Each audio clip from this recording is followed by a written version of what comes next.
ഓം നമോ ഭഗവതേ വാസുദേവായ.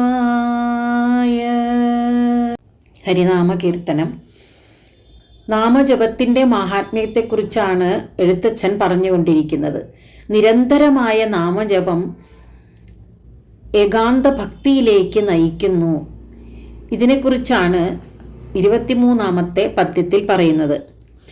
ളകാരമാദി മുതലായിട്ടു ഞാനുമിഹ കൈകൂപ്പി വീണുടനിരക്കുന്നു നാഥനോടു ഏകാന്തഭക്തി അകമേ വന്നുദിപ്പതിനു വൈകുന്നതെന്തു ഹരി നാരായണായ നമ. ഇവിടെ ളകാരത്തിലാണ് ഈ ശ്ലോകം തുടങ്ങുന്നത്. ഈ അക്ഷരത്തിൽ ആരംഭിക്കുന്ന വാക്കുകൾ ഇന്ന് പ്രചാരത്തിലില്ല. ഏകാക്ഷര നിഘണ്ടുവിൽ ളകാരത്തിന് മാതാവ് എന്ന് അർത്ഥം പറയുന്നുണ്ട്. മാതാ, പിതാ, ഗുരു, ദൈവം എന്നാണല്ലോ അഭിവാദനത്തിൻ്റെ ക്രമം.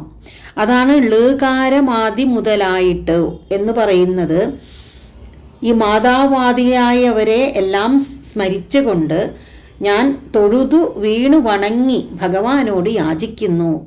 ഏകാന്ത ഭക്തി ഇനിയും എന്നിൽ ഉദിക്കുന്നതിന് വൈകാതെ എന്നെ അനുഗ്രഹിക്കണമേ എന്ന് എഴുത്തച്ഛൻ പ്രാർത്ഥിക്കുകയാണ്.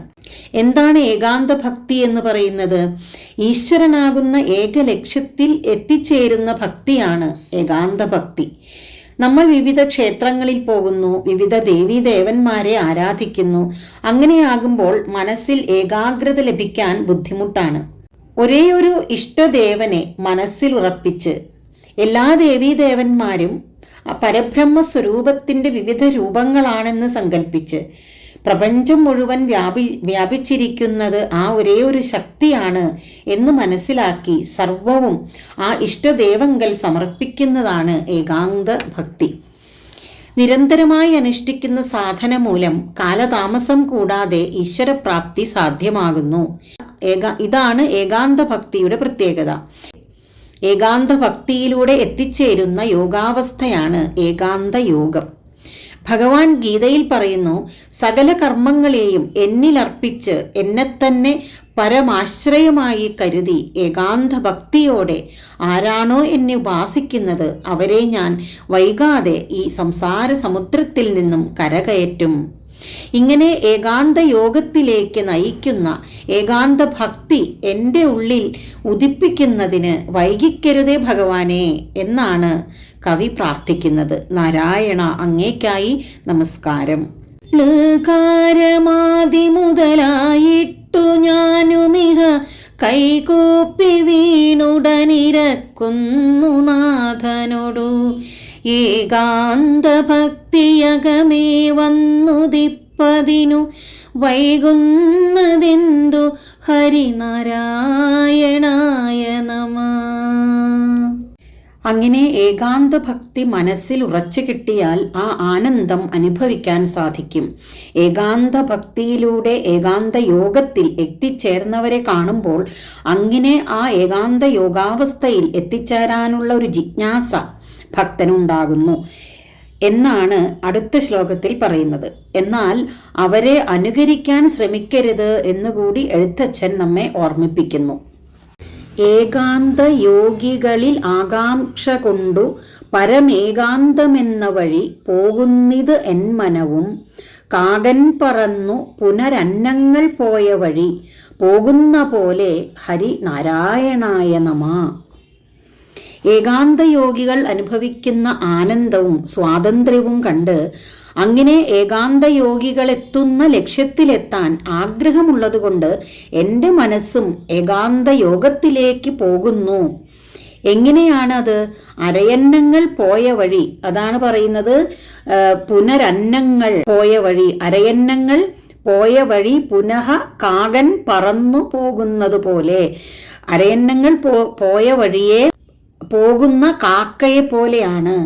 ഹരിനാരായണന് നമസ്കാരം. സമുദ്രം കടക്കാൻ അരയന്നങ്ങളോട് മത്സരിച്ചു പറന്ന ഒരു കാക്കയുടെ കഥ മഹാഭാരതത്തിലുണ്ട്. വൈശ്യന്മാരുടെ എച്ചിൽ തിന്ന് തടിച്ചു കൊഴുത്ത് അഹങ്കരിച്ച് തൻ്റെ ശക്തിയിൽ അഹങ്കരിച്ച് മതിച്ച ഒരു കാക്കയായിരുന്നു അത്. ആ കാക്ക അരയന്നങ്ങളുടെ അടുത്ത് പോയി മത്സരത്തിനായിട്ട് അരയന്നങ്ങളെ വിളിക്കുകയാണ്. അപ്പോൾ അരയന്നങ്ങൾ പാലും വെള്ളവും കലർത്തി കൊടുത്താൽ അതിലെ പാല് മാത്രം കുടിക്കാനുള്ള കഴിവുണ്ട് അരയന്നങ്ങൾക്ക് എന്നാണ് പറയുന്നത്. അത്രയും സാത്വികരാണ് അരയന്നങ്ങൾ.